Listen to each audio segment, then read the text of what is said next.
Salah Noumabo du Palais de la Culture de Trècheville. Plus de 4000 jeunes réunis pour un échange direct avec le Premier ministre Ahmed Bakayoko, ambiance surchauffée à l'intérieur. Le mercure monte lorsque le chef du gouvernement marque son entrée dans la salle. Les minutes qui suivent son arrivée, c'est à l'unisson que l'hymne national, l'abidjanaise, est repris avec encore plus d'enthousiasme quand les couplets reprenant la fraternité sont énoncés. Chacun à son tour, les responsables d'associations de jeunesse disent leur part de vérité sur ce en quoi doit désormais consister les rapports de la jeunesse avec la politique. Morceau choisi. Que nous soyons FPI, que nous soyons PDCI, que nous soyons RHDP, nous n'allons plus jamais accepter d'aller nous faire tuer pour rien. Parce que quand vous vous attendez, nous on n'est pas là. Vous avez un lourd devoir, celui de concilier toutes les positions ivoiriennes avant que les élections de 2020 n'aient lieu. En même temps que nous demandons aux jeunes de ne pas s'inscrire dans la violence aux hommes politiques, n'appelez plus les jeunes à descendre dans les rues, n'appelez plus les jeunes à casser, n'appelez plus les jeunes à brûler des pneus, n'appelez plus les jeunes à mener des combats, arrêtez l'instrumentalisation des jeunes. Nous avons condamné toutes les violences. À la FECI, il y a certains qui sont RDR, il y a certains qui sont PDCI, il y a certains qui sont FPI, mais ça là, on ne fait pas ça quand on est responsable de FECI. Quand tu sors, tu peux aller militer. Donc le regard que les uns et les autres avaient de notre organisation, il faudrait que ce regard-là change.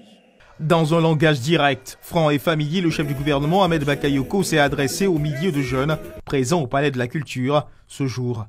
Jeunes de Côte d'Ivoire, merci de nous avoir dit vos vérités.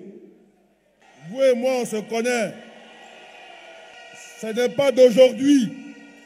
On se connaît parce qu'on se sent, on est au COI. Quand on envoie des jeunes, ils vont casser un bus, 2 bus, ce qui nous aide, nous tous, à vivre, à nous déplacer. Quand ils font ça, eux-mêmes, ils filment les jeunes. Ils mettent sur les réseaux sociaux. Les services de sécurité font leur travail. Le soir, on arrête les jeunes et je peux vous dire, ils disparaissent. Les parents de ces jeunes-là, c'est nous qui viennent voir.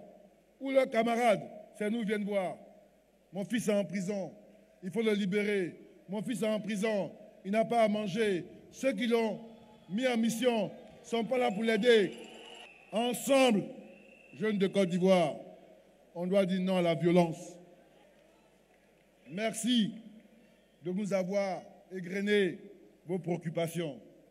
En retour, je veux vous dire que j'ai bien noté. Je vous fais confiance. Je vous demande de me faire confiance avec le président de la République qui, en me nommant, vous envoie un message à vous, jeunes.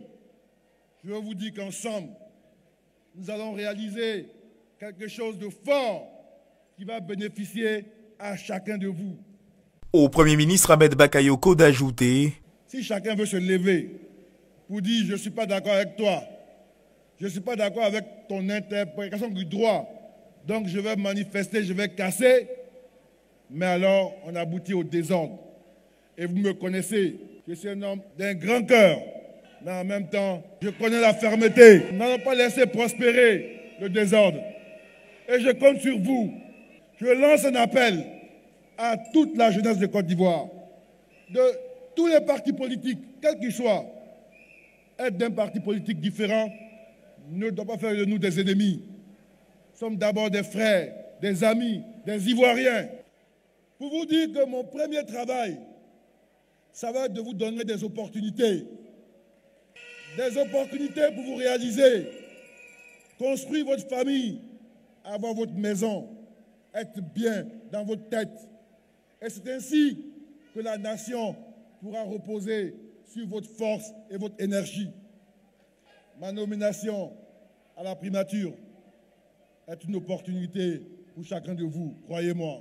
Chers jeunes, on va vous aider, mais je vous en prie, croyez-moi, personne ne s'élève sans travail. Personne ne grandit sans travailler. Personne ne progresse sans effort. Même si on vous donne 1 million et que vous ne faites pas d'effort, que vous partez le gaspiller dans des maquis, vous n'allez pas avancer vous allez échouer. Je vous demande de prendre votre destin en main. Vous avez une vraie opportunité pour devenir ce que vous voulez, pour accomplir vos rêves. C'est possible. Les jeunes ont été invités à tourner le dos à la manipulation par les politiques et à faire confiance au gouvernement pour amplifier les actions concrètes d'insertion déjà engagées en faveur de leur insertion sociale.